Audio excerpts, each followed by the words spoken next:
أشهد أن لا إله إلا الله وحده لا شريك له تعظيما لشأنه وأشهد أن محمدا عبده ورسوله لا إله إلا رضوانه اللهم صل عليه وعلى آله وأصحابه وإخوانه.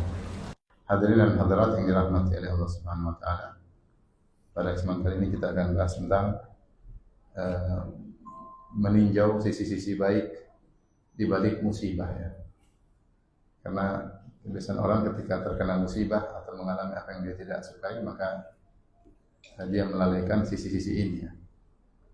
Padahal dengan melihat sisi-sisi ini, maka musibah akan menjadi ringan bagi seorang. Lain halnya jika seorang lupa dengan sisi-sisi kebaikan yang dilihat hanyalah keburukan, kemudian dia meronta, dia marah-marah, maka semakin memperburuk dirinya, menjadikan dirinya semakin terpuruk. Orang yang terkena musibah kemudian dia meronta-ronta, dia ngamuk-ngamuk, teriak-teriak, banting sana, banting sini, tidak mengobati sakit yang dia rasakan, tapi semakin memperburuk. Selain itu akan buat dia rugi, karena dia tidak akan mendapatkan pahala kesabaran, yang bahkan mungkin derajatnya semakin jatuh di hadapan Allah Subhanahu wa taala. Karena sebagaimana diketahui, pahala bukan dari sekedar tertimpanya seorang terkena musibah, yang dinilai oleh Allah bagaimana sikap dia menghadapi musibah tersebut. Jika ternyata dia menghadapi musibah tersebut dengan ronta-ronta, dengan sikap tidak menerima, maka dia bukan mendapatkan pahala, bahkan mendapatkan dosa. Selain musibahnya semakin bertambah berat, terasa berat bagi dirinya. Oleh karena perlu seorang ketika ditimpa dengan musibah atau hal yang tidak dia sukai, dia perlu meninjau sisi-sisi baik di balik musibah tersebut agar musibah tersebut lebih ringan baginya dan berdampak lebih baik baginya di dunia maupun di akhirat kelak. Ikhwan dan akhwat yang dirahmati Allah Subhanahu wa taala, ketahuilah bahwasanya kita diciptakan oleh Allah Subhanahu wa taala di atas muka bumi ini bukan cuma sekedar menempati bumi dan menikmati fasilitas yang Allah siapkan ya. Bukan cuma itu ya, karena kalau itu sih hewan juga demikian ya. Tetapi kita diciptakan untuk diuji. Makanya Allah mencela orang-orang kafir. Allah berkata, walladzina kafaru yatamatta'una wa ya'kuluna kama ta'kulul an'am wan naru mathwal lahum. Adapun orang kafir, mereka bersenang-senang di atas muka bumi ini dengan fasilitas yang Allah siapkan. Mereka bersenang-senang. Wa ya'kulun, mereka hanya makan, melampiaskan hawa nafsu. Kama ta'kulul an'am, sebagaimana hewan ternak. Wan naru mathwal lahum, kemudian neraka adalah tempat mereka. Jadi kalau kita pikir ini hanya untuk senang-senang, makan-makan, itu mindsetnya hewan, dan itulah mindsetnya orang kafir.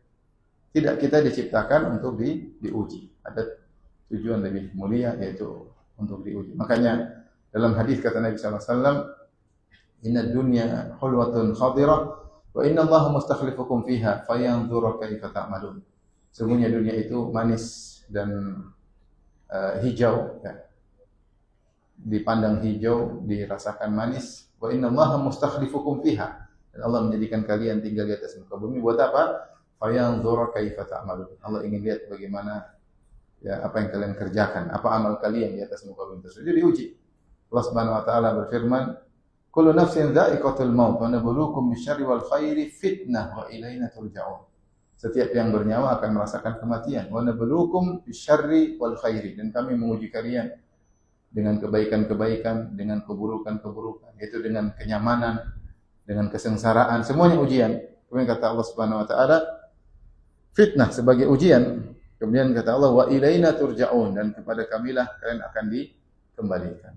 Jadi Allah akan melihat bagaimana kalian lakukan, setelah itu hasilnya di akhirat, karena kalian akan dikembalikan kepada Allah Subhanahu wa taala. Allah juga berfirman, wa huwal ladzi khalaqas samawati wal arda fi sittati ayyamin wa kana 'arshuhu 'alal ma' liyabluwakum ayyukum ahsanu amala.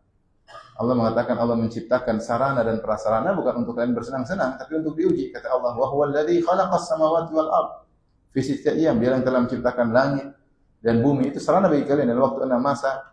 Wa kana 'arshuhu 'alal ma', dan ketika itu arsy-Nya sudah di atas air. Kata Allah, liyabluwakum ayyukum ahsanu amala, untuk menguji kalian mana di antara kalian amal yang terbaik. Allah ciptakan langit dan bumi ini untuk apa?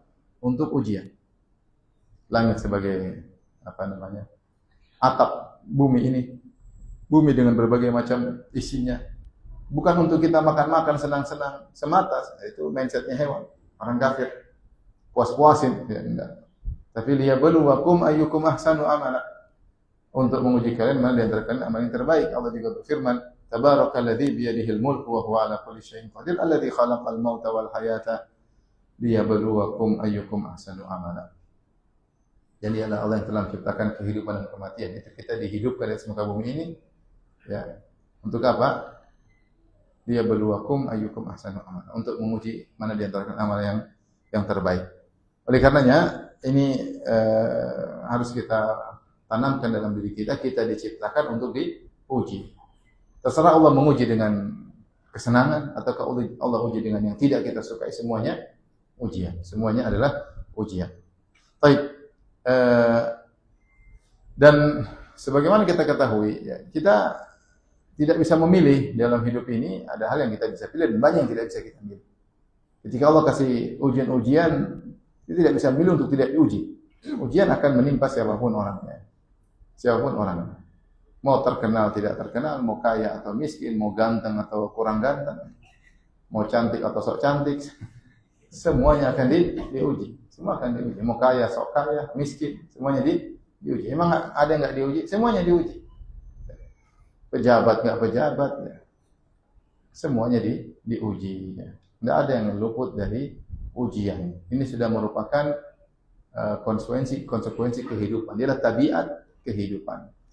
Ya, Allah mengatakan, laqad khalaqnal insana fi kabad. Sungguh kami telah menciptakan manusia dalam kepayahan. Semuanya diuji. Kita tidak ada pilihan untuk menghindar, tidak bisa. Ya, kalau makan masih bisa pilih kalau punya duit. Jadi kalau ujian kita nggak bisa menghindar. Kasih ujian selesai. Qadarullah, sudah sholat 5 waktu, sudah sholat tahajud, kemudian sudah puasa Daud, kemudian ngelamar, sudah dapat data sang ahwat, hafizah, kemudian begitu dinikahi tukang ngomel. Qadarullah. Qadarullah. Dia sudah berusaha. Sudah berusaha mau diapain? Qadarullah. Terjadi yang seperti ada aja. Itu yang sudah qadarullah. Jadi ikhwan maju sedikit biar teman-teman bisa. Maju. Teman-teman bisa. Belakangnya bisa masuk.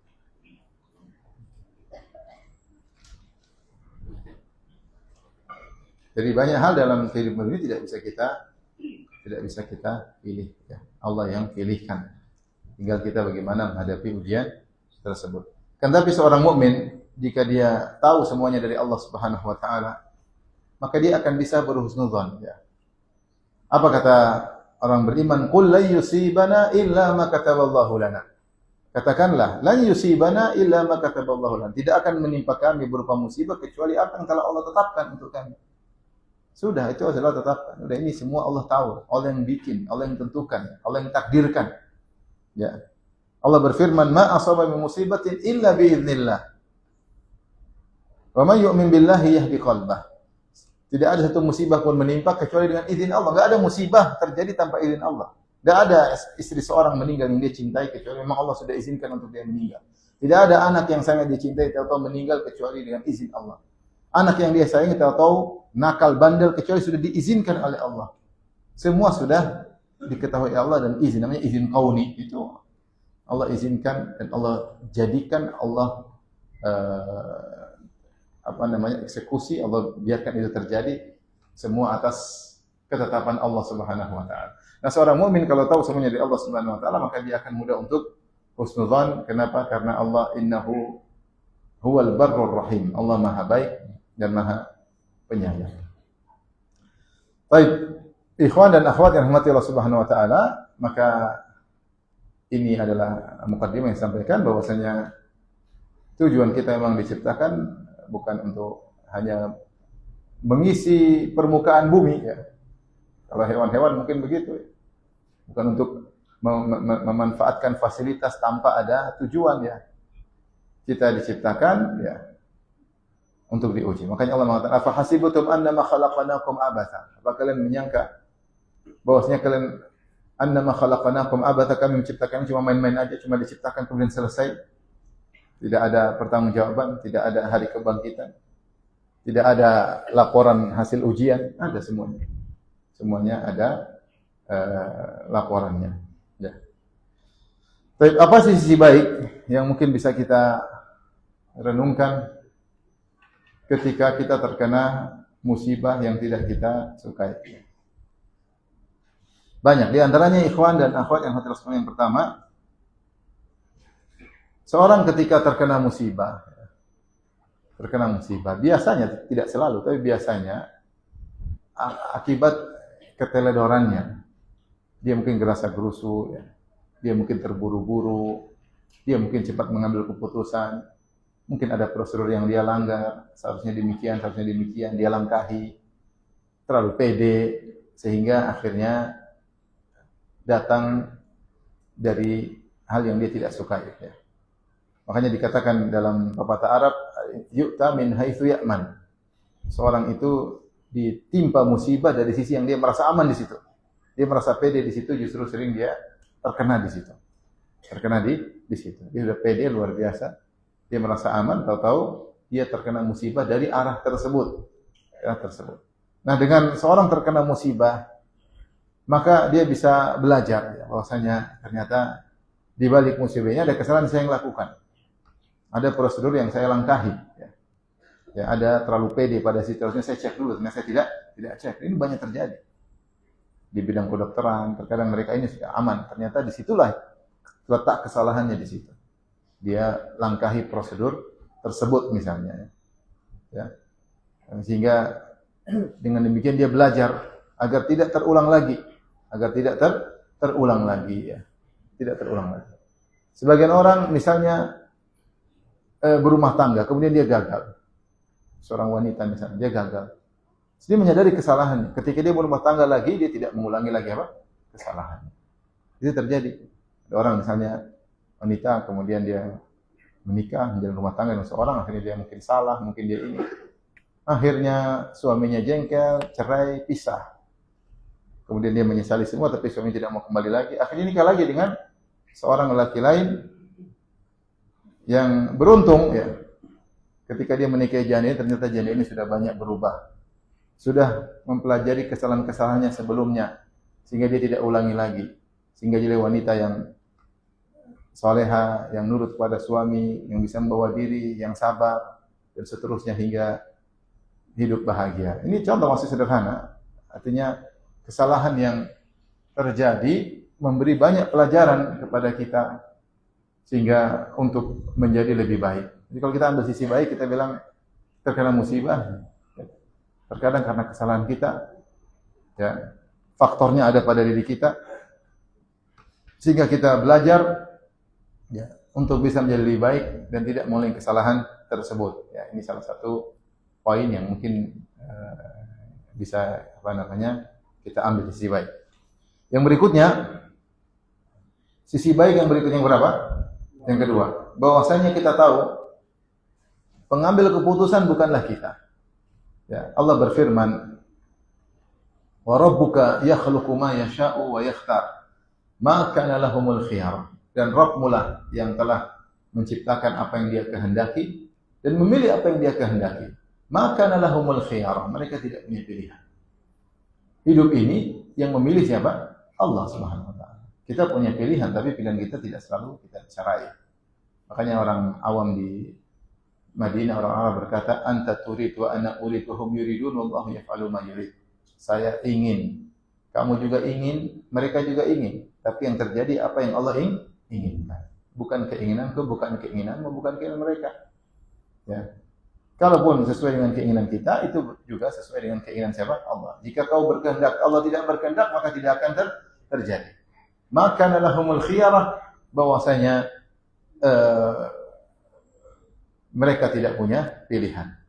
Makanya datang dalam hadis yang dengan sanad yang lemah, la yughni hadarun min qadar. Sanad yang lemah bahwasanya kalau seorang sudah berusaha, sudah waspada, tapi kalau sudah ada takdir, percuma waspada tersebut.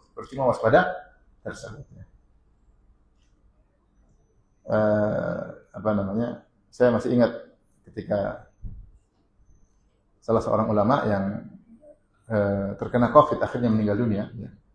Ketika dia terkena COVID, dia tulis kalimat ini, la yughni hadar min qadar. Sudah berusaha, tapi kalau sudah takdir tidak bisa dihindari. Kita disuruh berusaha. Ya, tapi kalau sudah takdir, tidak bisa dihindari. Tadi, sudah sholat malam, sudah tahajud, sudah cari informasi tentang si akhwat, hafizah, ternyata apa? Suka ngomel. Ternyata memandang remeh suaminya, mentang-mentang dia hafizah. Suaminya dianggap bahlul, repot. Diomelin mulu ya. Bukan pengalaman pribadi ya, saya cerita kisah, sebuah kisah. Jadi ya, kalau sudah waspada, sudah berusaha, sudah takdir mau diapain? Itu banyak terjadi. Prosedur sudah kita lakukan. Itulah namanya ujian. Kalau poin pertama tadi kita salah prosedur. Oh, salah. Saya terlalu pede di sini. Akhirnya saya kena di suatu yang saya pede di situ. Itu sudah terjadi. Ya. Sebabnya saya dengar ada orang dokter pakar penyakit tertentu. Misalnya dia stroke, pakar stroke. Ternyata dia meninggal karena stroke. Dia hanya meninggal karena apa? Stroke. Itu terjadi. Okay. Jadi ada sesuatu yang kita pede, tapi kita mungkin melangkahi prosedur. Karena udah pede di situ kena. Kalau ini enggak, kita sudah berusaha, sudah berdoa, sudah maksimal, ternyata tidak sesuai dengan yang kita inginkan. Itulah namanya ujian. Kita tahu bahwasanya yang menentukan adalah Allah Subhanahu wa taala dan bukan kita. Maka lahumul khiyar. Wa rabbuka yakhluqu ma yasha' wa yakhtar. Dialah Allah yang menciptakan apa yang Dia kehendaki dan Dia memilih apa yang Dia kehendaki. Apa yang Dia pilihkan untuk kita itu yang Dia pilih. Kita tidak bisa memilih. Banyak hal kita tidak bisa memilih. Kalau kita disuruh pilih, apa kata orang? Pinginnya muda foya-foya, sudah tua kaya raya, mati masuk surga. Kan pinginnya begitu. Istri 4, pinginnya begitu kalau suruh milih. Ternyata muda miskin, istri cuma 1 tukang ngomel. Ketemu ada orang subhanallah, supir online mengeluh, udah nikah jadi kerja online 8 tahun, istrinya tidak pernah menghargai hasil kerjanya, setiap dia datang tidak pernah masya Allah mas terima kasih syukron barakallahu fiik, itu nggak ada. Itu istri begitu cuma sama temannya, sama suaminya nggak pernah. Kalau sama temannya barakallahu fiik jazakallahu khair ahsanallahu ilaik, tapi sama suaminya segini mas, cuma segini. Subhanallah. Sudah 8 tahun tidak pernah seranjang sama istrinya. Terakhir dia bilang apa? Mau nikah lagi nggak ada duit. Jadi tidak semua sesuai dengan apa? Pilihan. Hidup ini ujian. Wa rabbuka yakhluqu ma yasha' wa yakhtar, ma kana lahumul khiyar. Allah menciptakan yang Dia kehendaki, Allah memilih bagi kita apa yang Dia kehendaki. Tidak ada pilihan bagi mereka. Oleh karenanya dengan sisi baik kita tahu ternyata hidup ini ujian, kita diingatkan. Hidup ini bukan mau senang-senang. Ya, bahwasanya ada Tuhan yang menentukan. La yughni hadarun min qadar. Usaha maksimal tidak bermanfaat kalau sudah terkena apa takdir. Baik. Ini yang keberapa? Baik, yang ketiga, dengan musibah terkadang kita diingatkan tentang kualitas iman kita. Oh, ternyata saya cuma jago teori.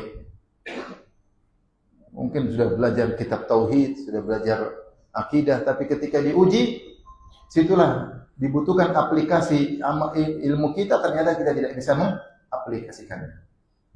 Kita tahu ternyata ilmu yang saya pelajari selama ini hanya cuma sampai di mulut, hanya sampai di pemikiran, belum merasuk ke hati.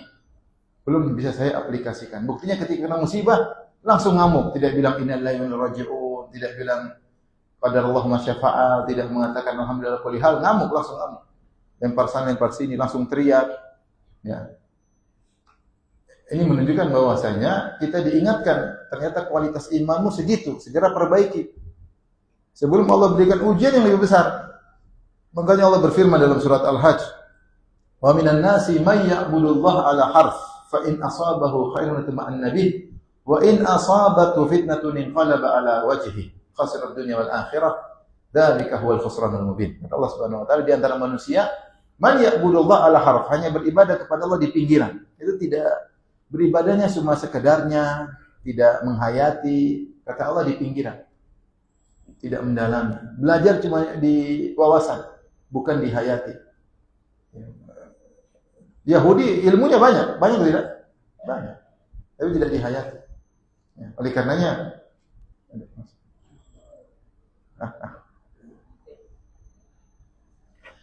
wa minan nasi may ya'budullah ala harf. Di antara manusia ada yang beribadah kepada Allah hanya di pinggiran. Buktinya apa kata Allah? Fa in asabahu khairun ma'anna bih. Kalau ditimpa dengan kebaikan dia nyaman, tenang. Wa in asabathu fitnatun inqalaba. Tapi kalau ditimpa fitnah, ditimpa ujian, dia berbalik di atas wajahnya. Ya. Nah, sebagian kita seperti itu. Seperti itu. Kita hanya pandai teori, hanya pandai nge-share ilmu sama orang. Sabar ya, sabar. Begitu kita yang kena, kita enggak sabar.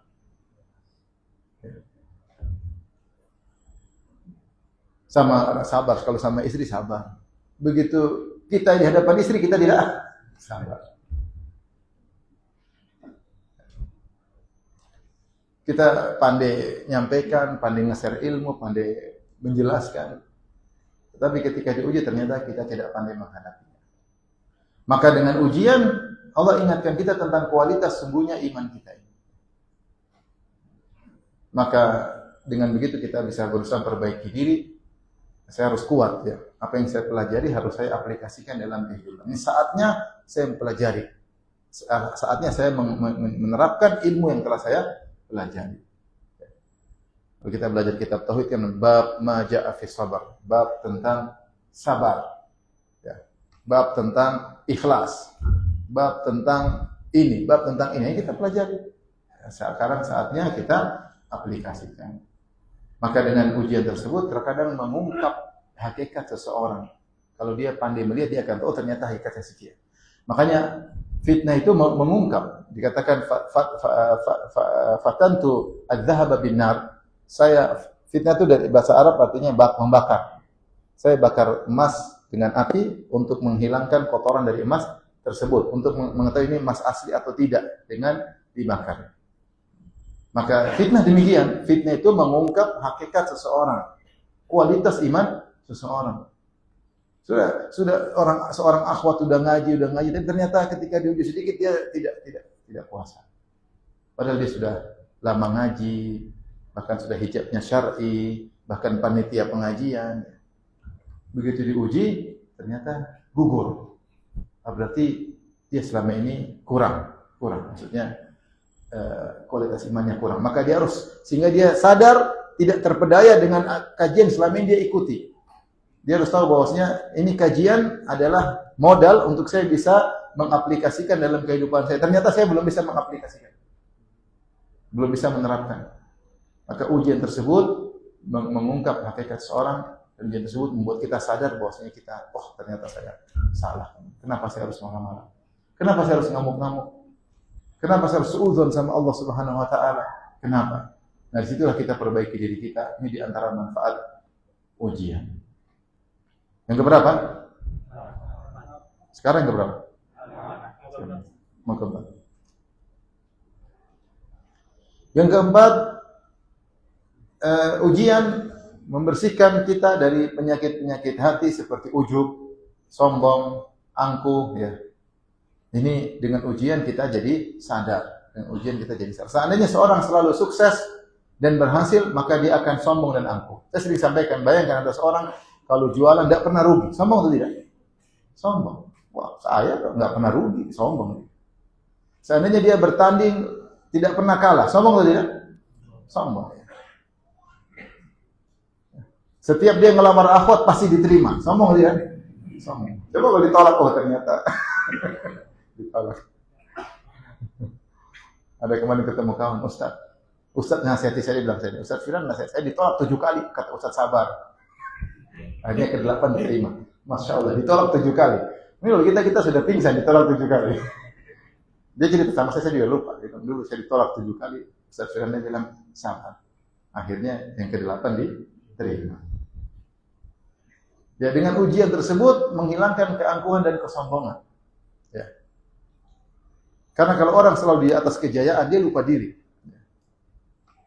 Allah berfirman, "Alam tara alladzi haja Ibrahim fi rabbih an atahu Allahul mulk."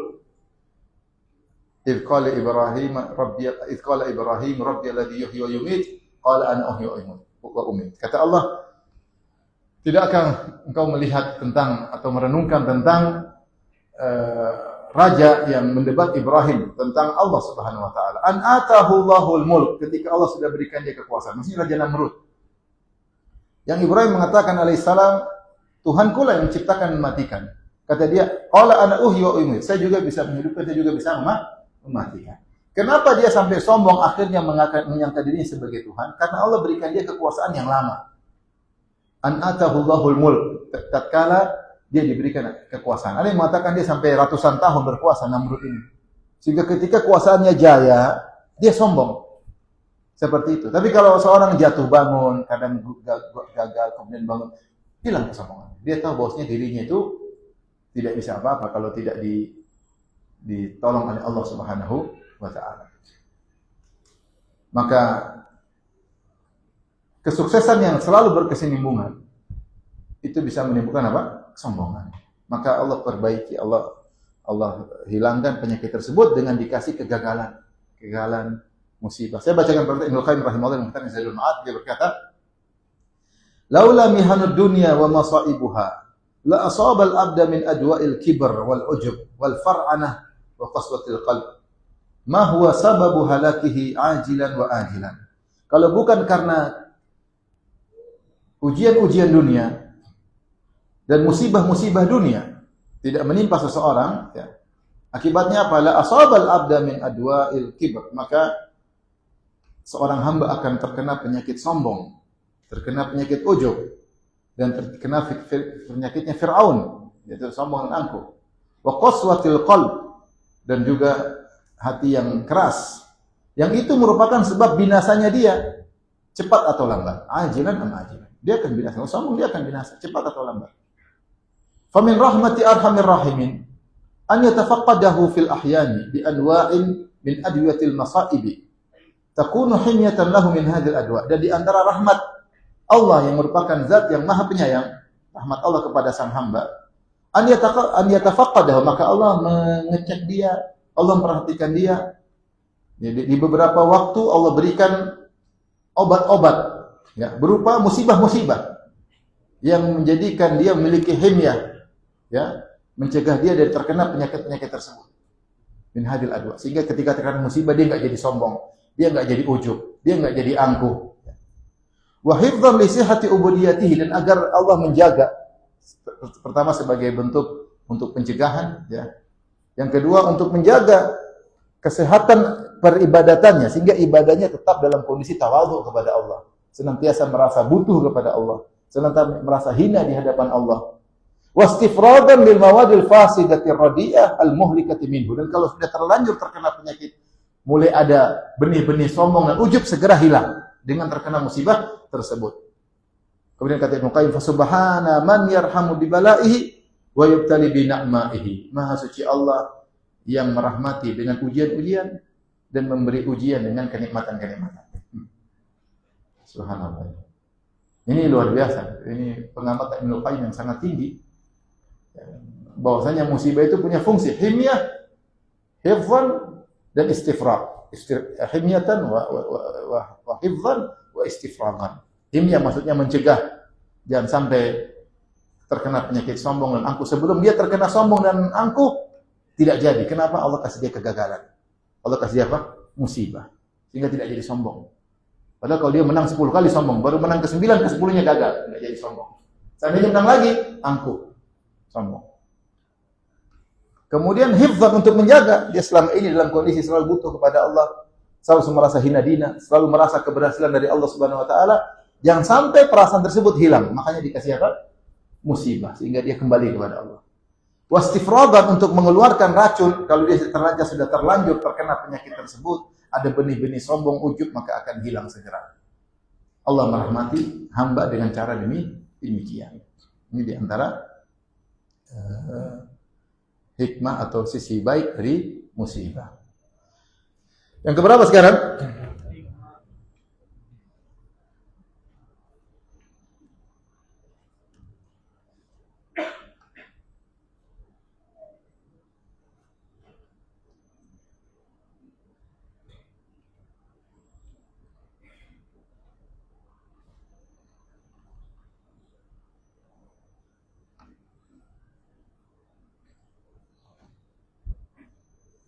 Yang kelima, dengan terkena musibah, maka seorang diingatkan tentang kadar nikmat yang selama ini dia rasakan.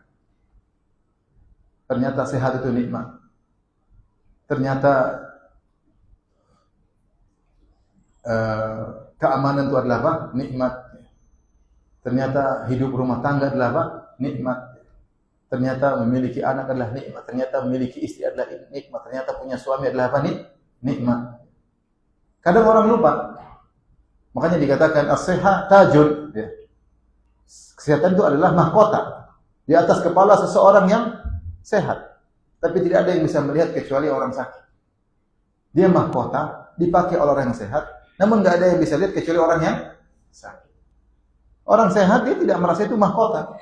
Dia meremehkan nikmat kesehatan. Namun dia baru sadar kalau sehat adalah kenikmatan ketika dia mengalami sakit.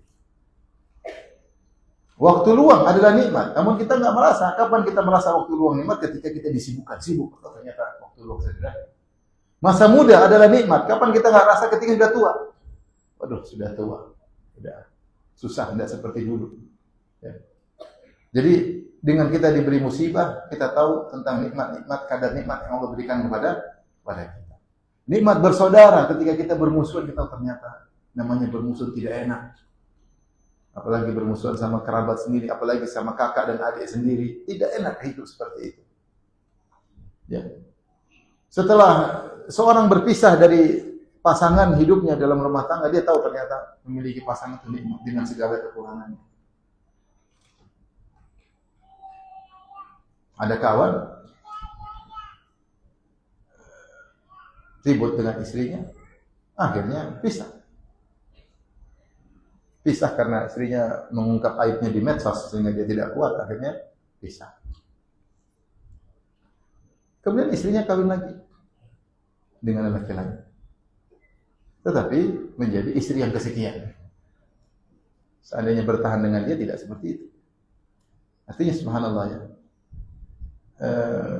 Demikian juga sebagian orang pisah dari suaminya karena tidak kuat, akhirnya menjanda tanpa ada pasangan.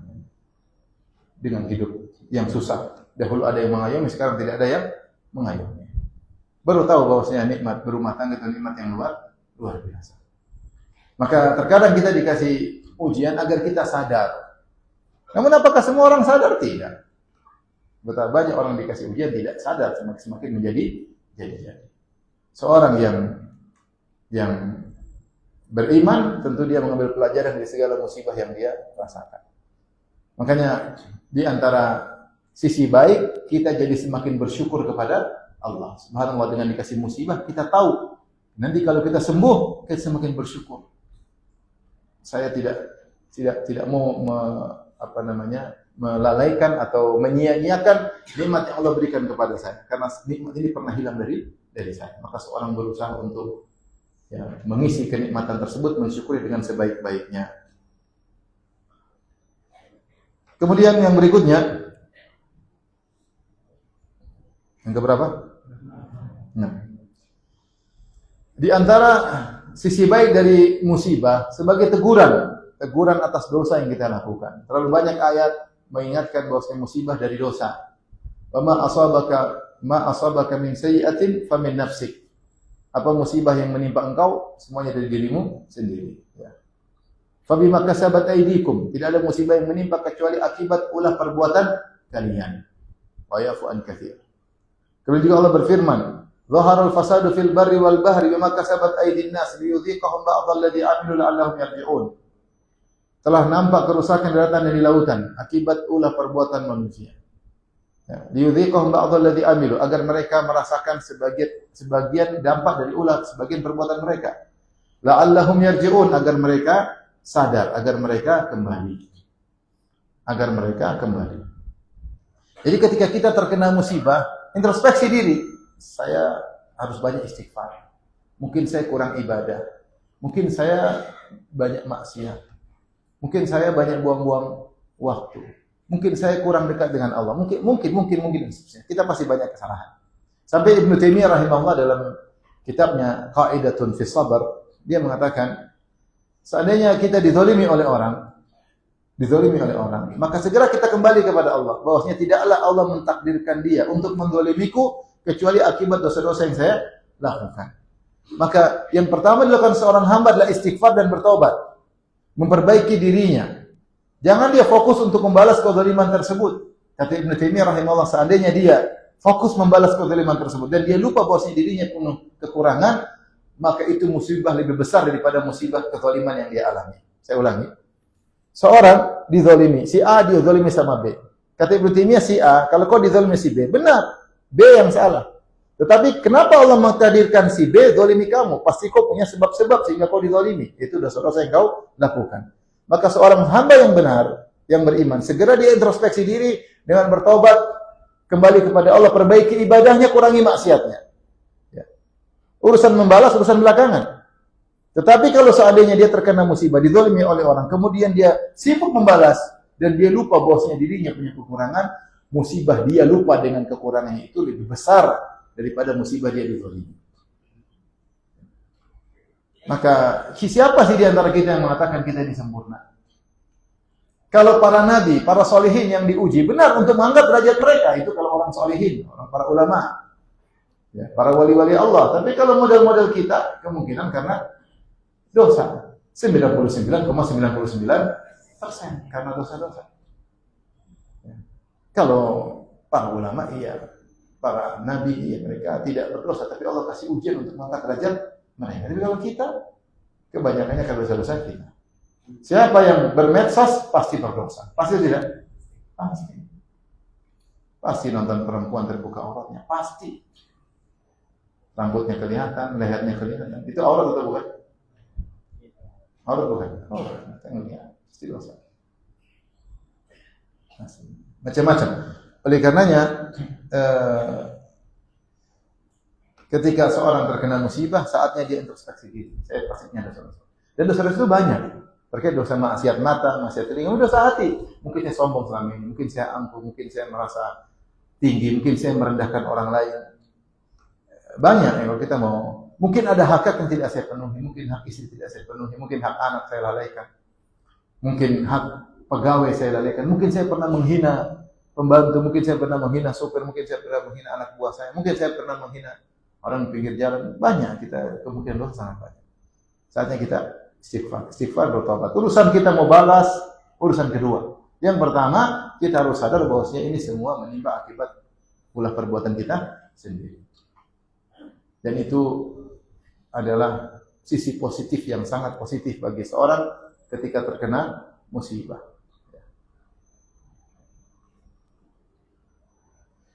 Berikutnya, di antara sisi baik dari musibah adalah yang keberapa? Menggugurkan dosa-dosa. Makanya Rasulullah ketika mengunjungi orang sakit, kata Rasulullah SAW, la ba'sa tahurun insyaallah. Tidak mengapa. Ini sebagai pencuci dosa-dosa. Tahur maksudnya mensucikan kotoran-kotoran, najis-najis dosa yang ada pada dirimu dengan cara dikasih musibah. Ya. Makanya sebagian salaf mengatakan, laulal masaib, kalau bukan karena musibah, kita akan datang pada hari akhirat mafalis dalam kondisi bangkrut. Seandainya kalau bukan karena musibah, mungkin kita datang hari kiamat dalam kondisi bangkrut. Terlalu banyak dosa. Tapi dengan terkena musibah, dosa-dosa dikurangi. Nabi SAW bersabda, ma asabal mu'min min wasabin wala nasabin wala hammin wala hazanin wala adan hatta syauka yushakuha illa kafarah, kecuali jadi kafarah. Tidak menimpa seorang mukmin berupa letih atau sakit atau hammin kegelisahan atau hazanin kesedihan atau adan atau diganggu oleh orang lain, dizalimi sampai duri yang menusuknya kecuali kafarah kecuali menjadi kafarah bagi khatayahu, bagi dosa-dosanya. Wala yazalul bala'u bil mu'min. Tidak senantiasa musibah menimpa seorang mukmin. Fi jasadihi pada jasadnya, fi malihi pada hartanya, fi waladihi pada anaknya. Hatta yamshiya 'alal ard wa laysa 'alaihi khati'ah. Sampai dia berjalan di atas muka bumi tidak ada dosa sama sekali. Allah kasih musibah. Sehingga dia tanpa dosa sama sekali. Kalau bukan karena musibah, dia masih memikul banyak dosa. Di antara cara paling mudah menggugurkan dosa-dosa dengan dikasih apa? Musibah. Ustaz, saya sudah istighfar, tapi istighfarnya tidak serius. Ustaz, saya sering bertobat, tapi tobatnya tidak apa? Serius. Terlalu banyak dosa-dosa tidak sebanding dengan istighfar yang kita panjatkan. Terlalu banyak dosa-dosa bertumbuk tidak sebanding dengan tobat yang kita panjatkan kepada Allah Subhanahu wa taala. Allah sudah cek, dosamu masih banyak. Maka cara yang paling mudah diambil dosa-dosa dengan dikasih apa? Musibah. Kasih musibah. Kadang sakit, kadang berbulan-bulan. Kadang sakit tahunan. Subhanallah. Udahlah, nikmati aja. Ini dosa-dosa berguguran. Mungkin bukan dosa-dosa sekarang, mungkin dosa 10 tahun lalu, dosa 20 tahun lalu. Kau pernah zalimi orang, kau pernah ambil usaha orang, kau pernah nipu orang. Gara-gara kau tipu orang tersebut, akhirnya dia hidup sengsara. Allah punya cara. Dia bertobat, tapi tobatmu tidak cukup. Tobatmu tidak cukup. Karena tobat nasuha bertingkat-tingkat. Nah, Allah punya cara dengan dikasih apa? Musibah.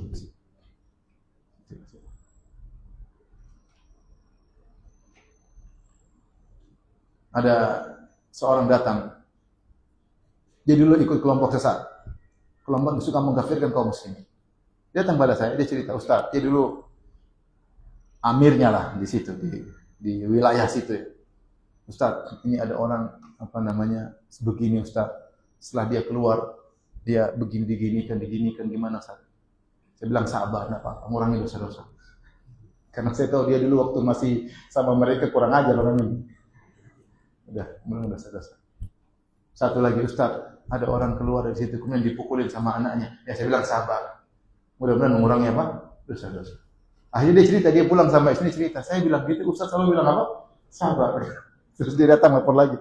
Istri saya ketawa, saya bilang iya. Karena kamu dosanya parah. Mengkafirkan orang kaum muslimin itu parah dosanya. No? Man qala li akhihi ya kafir faqad ba'a bi ahaduhuma. Siapa bilang kepada orangnya wahai si kafir akan kembali kepada salah satunya. Ngeri atau tidak? Ngeri. Dia sabar. Diboikot sama teman-temannya, sabar. Ada orang berhijrah, mungkin diuji dengan macam-macam, sabar. Kau dulu sebelum berhijrah mungkin parah. Allah yang lebih tahu. Apa yang Allah pilihkan buat itu pasti yang terbaik, sabar. Mau berhijrah, meninggalkan riba, langsung jadi orang kaya. Ya, kalau semua gitu orang ninggalin riba. Ya ada ujian-ujian. Yang para sahabat waktu berhijrah, meninggalkan Mekah menuju Madinah, langsung kaya raya. Tidaklah, mereka juga susah. Sampai tidur di belakang masjid, di sofa. Sampai makan di jatah korma, sampai Abu Hurairah pingsan karena makan korma terus. Banyak susah para sahabat. Ya mungkin untuk menggugurkan dosa-dosa kita masa lalu, kita ini banyak dosa. Jadi ridho dengan apa yang Allah pilihkan. Tidak ada yang ingin dikasih musibah. Siapa sih ingin dikasih musibah? Kita nggak mau dikasih musibah. Tapi pilihan bukan di tangan kita. Maka di antara sisi baik dari musibah mengurangi apa? Dosa. Subhanallah. Dosa itu bikin bencana, malapetaka. Di alam barzah bikin malapetaka, apalagi di akhirat. Makanya ketika ada seorang wanita meninggal dunia, kemudian dikatakan kepada Nabi SAW, Inna fulana matat wastarahat. Sungguhnya ibu fulana, si ibu itu telah meninggal dunia dan dia telah istirahat. Faqadiban Nabi SAW, Nabi pun marah. Kata Nabi SAW, innama yastarihu man ghufira lahu. Yang istirahat di alam barzakh itu yang diampuni. Yang dosa-dosanya banyak, nggak ada istirahat. Alam barzakh adalah awal dari malapetaka. Makanya kalau seorang dikasih musibah, ya sudah, dia sudah menggugurkan apa? Dosa-dosa. Kita benar istighfar, kita bertobat, ini nggak sebanding dengan dosa yang kita lakukan. Ini sisi baik yang bisa kita renungkan. Kita tidak ingin kena musibah, tapi apa yang Allah pilihkan itu yang terbaik. Tapi yang keberapa sekarang? Yang ke 8, dengan kita dikasih musibah, kita akan melakukan suatu ibadah namanya tadarruk, itu merendah. Yang itu tidak bisa dilakukan oleh orang yang dapat nikmat. Perasaan seperti itu, merendah, hina dina, tidak bisa apa-apa, pasrah, itu hanya dilakukan oleh yang terkena apa? Musibah. Sehingga ketika orang terkena musibah, dia bisa melakukan ubudiyah, peribadatan yang tidak mungkin dia lakukan kalau dia dalam kenikmatan. Nah, ibadah itu sangat dicintai oleh Allah Subhanahu wa taala. Allah berfirman dalam surat Al-An'am, "Wa laqad arsalna ila umamin min qablika fa akhadnahum bil ba'sa'i wad dharra'i la'allahum yatadarra'un." Kata Allah, sesungguhnya kami telah mengutus para rasul kepada umat-umat sebelum engkau. Kemudian kami siksa mereka dengan kesengsaraan dan kemelaratan, atau kami uji mereka dengan kesengsaraan, kemelaratan, la'allahum yatadarra'un, agar mereka merendahkan diri mohon kepada Allah Subhanahu wa taala. Oleh karenanya Ibnu Qayyim mengatakan al-iman nisfan. Iman itu terdiri atas 1 dibagi 2, setengah-setengah. Nisfus syukur wa nisfus sabar. Setengahnya syukur, setengahnya sabar. Kalau orang hanya diberi kenikmatan, dia mungkin bisa ibadah syukur. Tapi kapan dia bisa beribadah sabar? Kalau dikasih ujian. Ketika dia mengalami dua-duanya, ketika dapat nikmat dia bersyukur, dapat ujian dia bersabar, maka sempurna imannya. Makanya dalam Al-Quran Allah sering mengatakan, "Inna fi dzalika laayatin likulli sabarin syakur." Yang demikian itu ada tanda-tanda kebesaran Allah bagi setiap orang yang sabar syakur, yang sangat penyabar dan sangat bersyukur. Nah, jika seorang dikasih ujian dengan hal yang tidak dia sukai, kemudian tadarruk, dia merendah, menghinakan diri, merasa dirinya tidak ada apa-apanya, dia hancur di hadapan Allah Subhanahu wa taala, tidak punya kemampuan apa-apa, itu ibadah luar biasa. Merasa hina di hadapan Allah, dan itu tidak dilakukan kecuali kalau terkena apa? Musibah. Karena menghadirkan perasaan seperti itu susah bagi orang yang dapat kenikmatan. Dia menangis, merengek, berurai air matanya. Tidak ada yang bisa menolongnya kecuali Allah. Nah, itu kapan? Ketika terkena apa? Musibah. Sehingga dengan demikian lengkaplah peribadatannya, ubudiyah syukur dengan ubudiyah sabar. Maka dengan dikasih ujian, lengkaplah imannya, sempurnalah iman. Ini diantara sisi baik daripada sabar, daripada musibah. Meskipun sebagian orang malah dikasih ujian, malah tidak bersabar, malah semakin parah. Seperti kata Allah Subhanahu wa taala, "Falaula idz ja'ahum ba'suna tadarra'u." Kalau datang teguran kami, siksaan kami, harusnya mereka tadarra'u, mereka harusnya kembali kepada Allah. Walakin qasat qulubuhum wa zayyana lahum syaitanu ma kanu ya'malun. Tetapi ternyata hati mereka keras. Sungguh mereka tidak kembali kepada Allah, mereka semakin angkuh dan sombong, semakin lupa kepada Allah. Kasih musibah semakin lupa sama Allah. Ini lengkap kekufurannya. Sempurna pembangkangannya. Wa zayyana lahum syaitanu ma kanu ya'malun, dan syaitan menghiasi apa yang kemaksiatan yang mereka lakukan.